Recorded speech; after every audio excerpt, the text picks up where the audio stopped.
Hello, everybody. This is Joseph P. Farrell with news and views from the Nefarium on Thursday, February 6th, 2025. A quick reminder, we do not have a vid chat tomorrow. Our next vid chat, first one for February, will be next weekend. Next weekend. I have the hiccups. Been running all morning. But we don't have a vid chat tomorrow, so we will see everybody a week from tomorrow. That will be the afternoon vid chat a week from tomorrow. Now, let me get right to it. There have been a lot of good things that have been happening with the second Trump administration, not the least of which is getting rid of crazy wokery ideas like it's okay for transgendered men to compete in women's sports and, all the crazy nuttery that we've been subjected to. And I have to say I'm torn over the way that U.S. aid is being handled. That is an agency whose corruption and ability to launder money needs to be taken well in hand.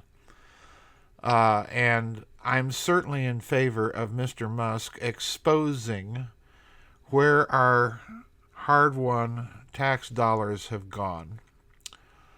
There are a lot of people criticizing the Trump administration, particularly from the Democrat side, that Mr. Musk has no elected position. He does not have any constitutional authority to do what he's doing. I'm torn because I fully understand that argument and how important it is.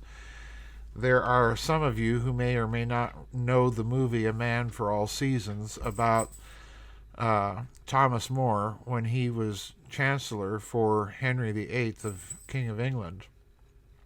They made a movie of Mr. More's life, and at a certain juncture, the English actor playing Thomas More, Paul Scofield, turns to a friend of his who wants to use the law to go after and punish evil. And he questions More about whether or not he would suspend the law if he could actually go after the devil and punish the devil. And More's response is no.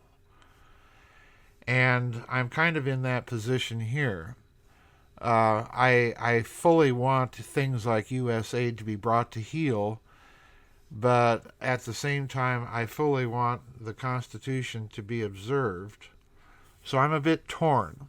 I know the chances with such thin majorities for the Republicans of getting all these things taken care of through dotting all the constitutional I's and T's would be a bad deal. But here's my real concern about Elon Musk and U.S. aid. All of this, as our friend and colleague Catherine Austin Fitts has pointed out, I think is tied to the FASB 56 accounting regulations. Get rid of those and bring transparency back into the budgetary process to begin with, and those U.S. aid things go home. So in other words, we need to be hearing more about the role of that accounting decision, FASB 56 regulations, in the current debate. Until we do, then it could be understood that a lot of this is just house dressing, window dressing. This is not, however, the subject of my concern today. My concern today, the subject of my concern, are in fact what has so many people exercised right now, and that's Mr. Trump's remarks about Gaza. And I'm posting the transcript of his complete remarks along with this news and views so that you can read what I'm about to read in context. According to this article that summarizes certain reactions to his Gaza proposal, already our Arab allies in the Middle East, Egypt, Saudi Arabia, Jordan particularly, have already said no to the idea of taking any Palestinian refugees. And if you know the history of the region, you'll understand why. But I want to read what Mr. Trump says here about Gaza, because I'm stunned and shocked. About midway through, he says, quote, being in its presence, meaning the Gaza Strip, just has not been good, and it should not go through a process of rebuilding an occupation by the same people that have really stood there and fought for it and lived there and died there and lived a miserable existence there. Instead, we should go to other countries of interest with humanitarian hearts, and there are many of them that do want to do this, and of course he doesn't list any, and probably because there are none, and build various domains that will ultimately be occupied by the 1.8 million Palestinians living in Gaza, ending the death and destruction and, frankly, bad luck. Now, let me stop. I do think Mr. Trump is sincere. He does not like what he sees being done to the people in Gaza. I really do think he wants to do good by them. But then he goes on to say this, quote, this can be paid for by neighboring countries of great wealth. It could be 1, 2, 3, 4, 5, 7, 8, 12. It could be numerous sites, or it could be one large site. But the people who will be able to live in comfort and peace and will make sure something really spectacular is done. They're going to have peace. They're not going to be shot at and killed and destroyed like this civilization of wonderful people has had to endure.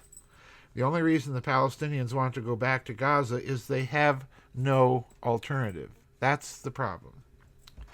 It's right now a demolition site. This is just a demolition site. Virtually every building is down. The U.S. will take over the Gaza Strip, and we will do a job with it. Now, let's stop right there and ask ourselves a question. If the United States takes over Gaza, then why is it necessary to deport its entire Palestinian population to other countries? After all, if we're worried about Hamas and the United States takes over the governance, makes that a territory of the United States, then doesn't it stand to reason that Israel has nothing more to fear from the Palestinian population because we're governing it?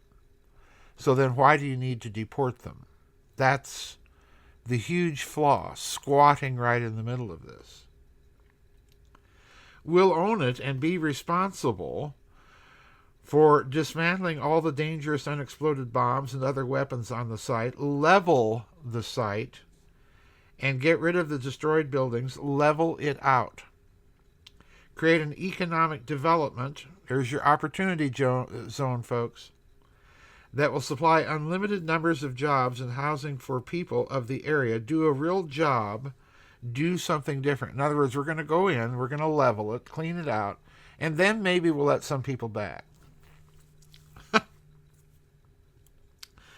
Just can't go back. If you go back, it's going to end up the same way it has for 100 years. I'm hopeful that this ceasefire could be the beginning of a larger and more enduring peace that will end the bloodshed and killing once and for all. With the same goal in mind, my administration has been moving quickly to restore trust in the alliance and rebuild American strength throughout the region, and we've really done that in three short weeks. I ended the last administration's de facto arms embargo on over $1 billion in military assistance for Israel. And I'm also pleased to announce this afternoon that the United States withdrew from the anti-Semitic UN Human Rights Council and ended all the support for the UN Relief and Works Agency, which funneled money to Hamas and which was very disloyal to humanity. Now, I'm all in favor of ending any support for any UN organization and any support for Hamas.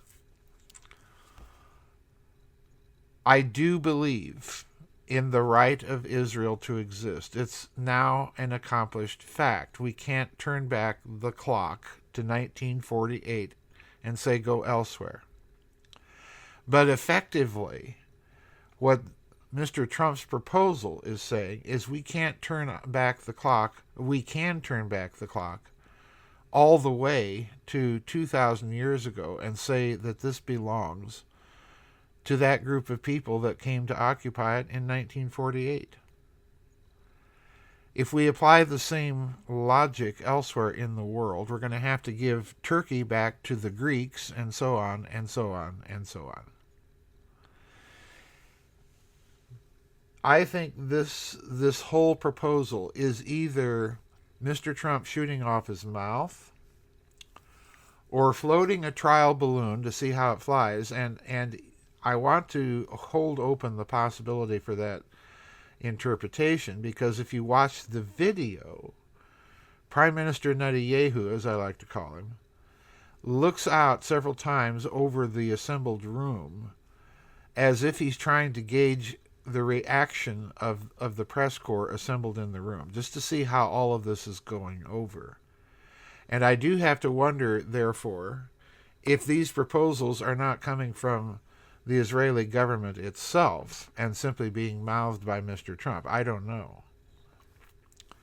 But the bottom line for me is I think it is the height of geopolitical insanity and absurdity for the United States to project any amount of economic power or lay direct territorial claim on any part of the territory in that part of the world, adjacent to Israel or no, to lay any claim to any of that territory in the middle of a religious and theocratic hothouse that has two, if not three, competing religions in the form of Zionism and Islam, and the two major branches of Islam in the area. We do not need to inject ourselves into the middle of that situation. Already I have heard and seen many people saying that this is a fulfillment of prophecy, and I've been trying to warn for years now that that interpretation of things is in itself fundamentally, from the Christian tradition, a huge error. It is, to use the old-fashioned word, a heresy.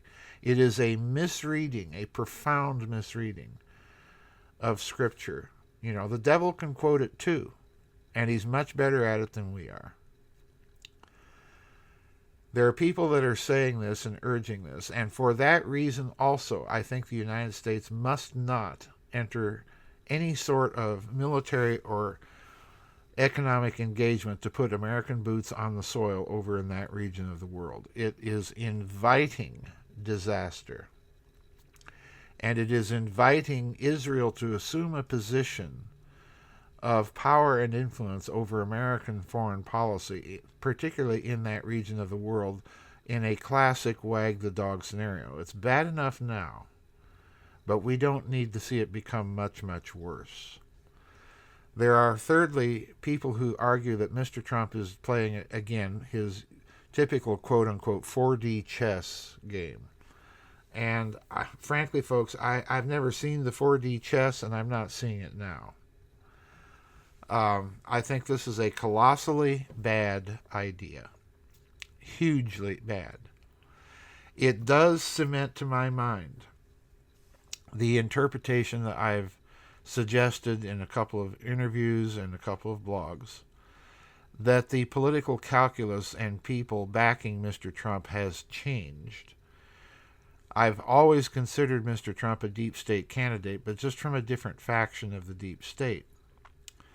What we're watching now is, I think, a deal that has been made between the technocrats who want to run our foreign policy and do so on the basis of following that dispensationalist template that we're seeing play out now in this Gaza Strip remark, and the populists who want to take care of the pressing domestic issues at home. I think that was the trade-off.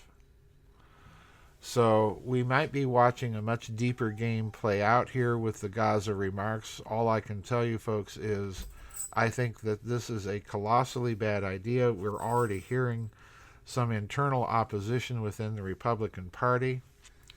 My hope is that this does not cost him political capital, because we have pressing domestic issues that we have to take care of. So that's it, folks, for my news and views of the day. I certainly hope and pray that the situation will be ending for both the Israelis that are suffering under an onslaught of radicalized terrorism, and also I certainly hope the Palestinians will be able to quit suffering as well. That's it, folks. We'll see you on the flip side. Bye-bye, and God bless.